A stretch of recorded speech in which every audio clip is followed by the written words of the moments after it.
결혼 전 예비 시댁의 문제로 다툼이 있었습니다. 아무리 해도 결론이 나지 않아 제3자의 의견을 듣고 싶어 글을 씁니다. 이 글은 당사자 둘이 같이 모여서 쓴 글이니 이게 이상한 관계인지 판단 부탁드려요. 우선 당사자인 남자는 29살로 고졸이고 전문 기술직에 종사 중입니다.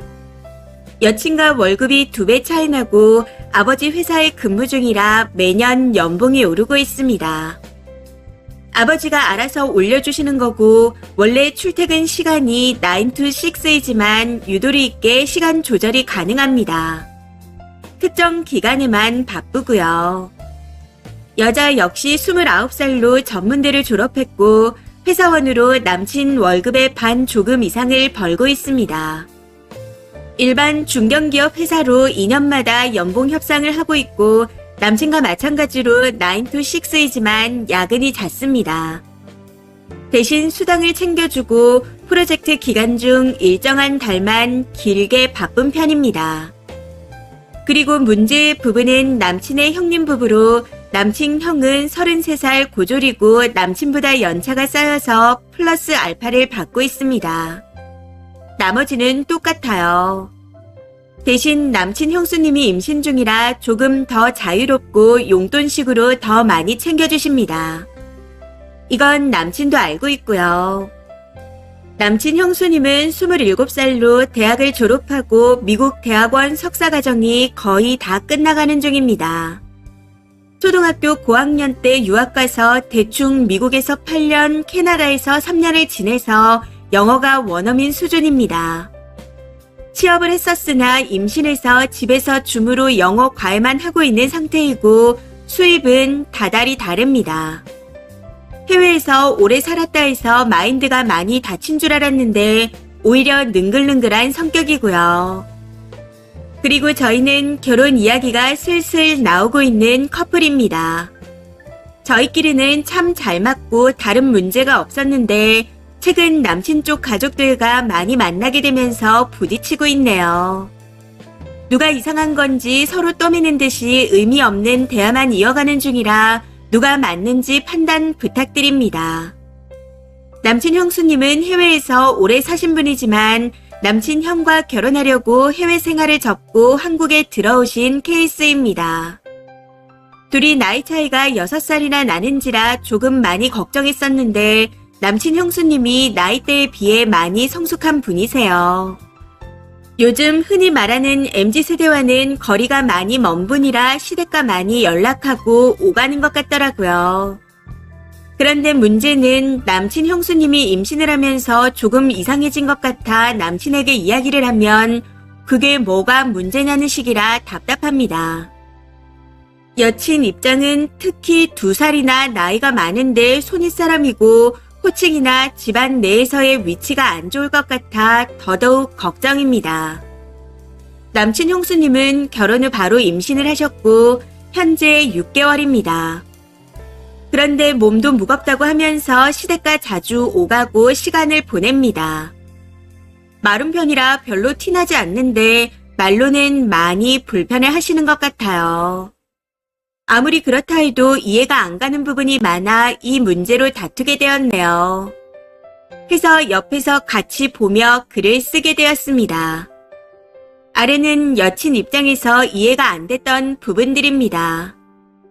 첫 번째로 여친이 남친네 집에 방문을 했는데 형님 부부가 며칠 전부터 시댁에서 먹고 자고 지내고 있는 상황이라 했습니다.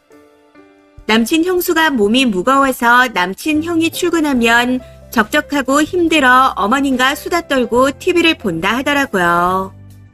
원래는 왔다 갔다 했었는데 뒤늦게 먹듯이 시작해 어머니가 이것저것 차려주시는 걸 먹고 싶다 해서 5일 정도 지낸 상황이라 했습니다.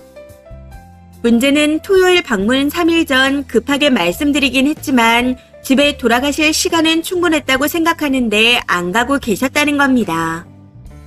두 번째로 여친이 남친 집에 방문했을 당시 다들 깔끔하게 차려입고 있는데 남친 형수님만 늦여름에 맨투맨 같은 긴팔 티를 입고 긴 바지를 입고 있었습니다. 임신하고 난 후 배가 조이는 바지를 못 입겠는데 유일하게 편하게 맞는 바지가 하나 있어 같은 바지를 4-5벌 사서 돌려 입는 중이라 하더군요. 맨투맨 같은 티를 입었던 건 반팔 티를 입으면 으스스한 느낌이 불편해서랍니다. 거기다 손목 보호대를 착용 중이라 티나게 보이는 게 싫어서 그랬다고 합니다. 세 번째로 남친 형수가 임신한 배를 어머니한테 보여주고 어머니가 배를 만지신다고 합니다. 첫 손주라 태동을 느낄 때나 배가 얼마나 나왔나 등등 궁금해하셔서 그렇다는데 형수님이 딱히 불편한 걸 못 느끼셔서 그러시라고 하고 만지시게 냅둔다고 하더라고요. 그리고 네 번째로 남친 형수님과 형님이 연애 2년차 때 형수님이 미국에서 지내다가 캐나다에 일이 있어 왔다 갔다 하게 됐답니다. 그런데 한국에 들어올 기미가 안 보여 형님이 캐나다로 직접 가기로 하고 일정을 짰다네요. 문제는 당시 남친도 그 여행에 같이 가게 됐다는 거죠. 평소 캐나다에 갈 일이 없어 형님이 갈 때 같이 갔답니다.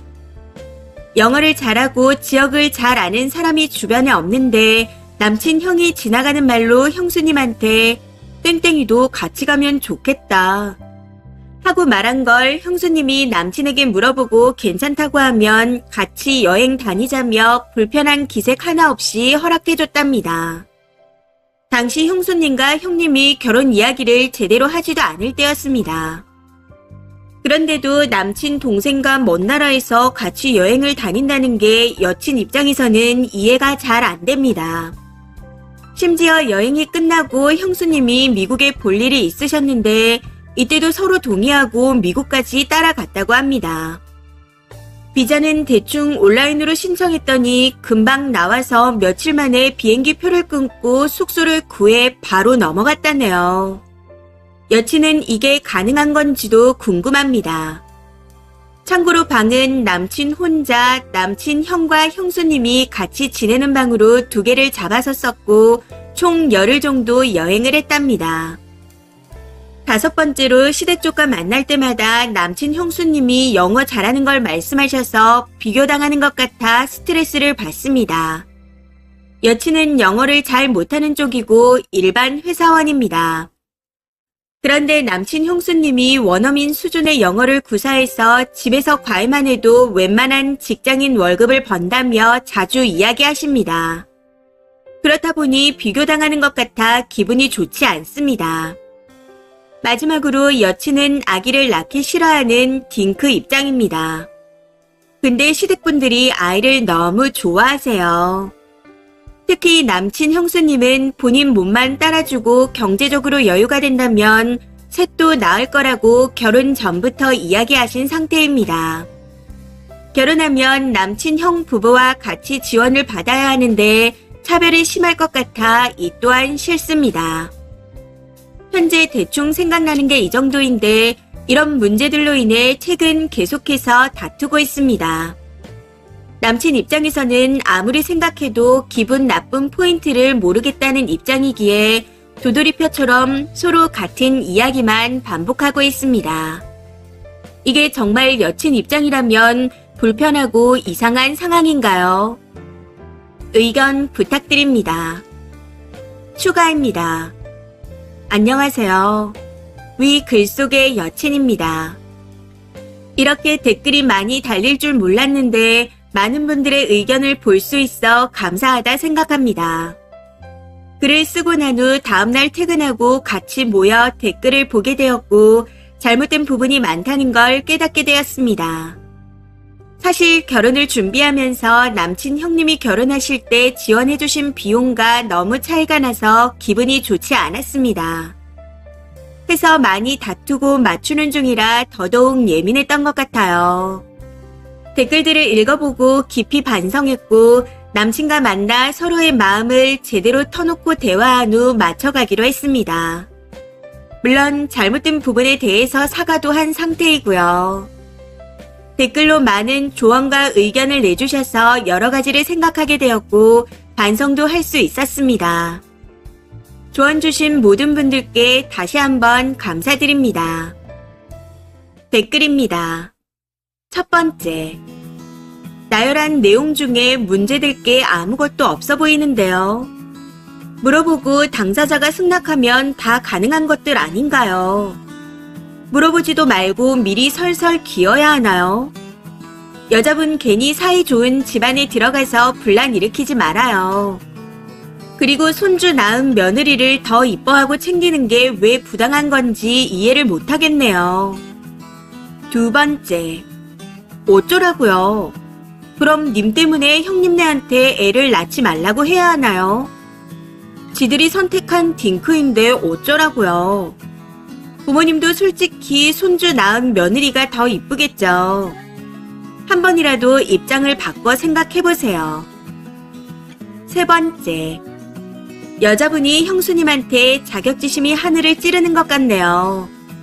님이 형수보다 스펙 낮은 거 맞고 형수님 정도면 일반 직장인 월급을 금방 벌 수도 있는 것도 맞습니다. 자기 세상이 얼마나 작으면 틀에 박혀 이러니 저러니 따지고 있나요? 그래도 반성하고 사과한 후 맞춰가기로 하셨다 하니 다행입니다. 앞으로 살면서 형수님에 대한 자격지심은 계속 있을 것 같긴 하지만요. 네 번째, 지 일도 아니고 형수랑 시부모가 괜찮다는데 지가 기분 나쁜 이유가 뭔가요? 누가 보면 정신병자인 줄 알겠어요. 그리고 영어도 혼자 자격지심인 것 같은데 비교당하는 것 같으면 공부를 하세요. 임신 지원도 받고 싶으면 님도 임신하면 되는 거고요. 아무리 맞춰서 해결하기로 했다 해도 자격지심이라는 게 완전히 사라지기는 힘들 겁니다. 저는 그냥 남자분이 도망가시기를 추천드리고 싶네요. 다섯 번째, 그러니까 한마디로 요약하자면 형수는 살갑게 시댁이랑 잘 지내고 행복한데 여친은 그렇게 지낼 자신도 없고 싫어서 형수님을 이상한 사람으로 만들어버리려고 했던 거네요. 남친분 제발 저 여자친구를 버리고 다른 여자 만나세요. 부탁이니 제발 도망가요. 이번 사연은 여기까지입니다. 시청해주셔서 감사합니다.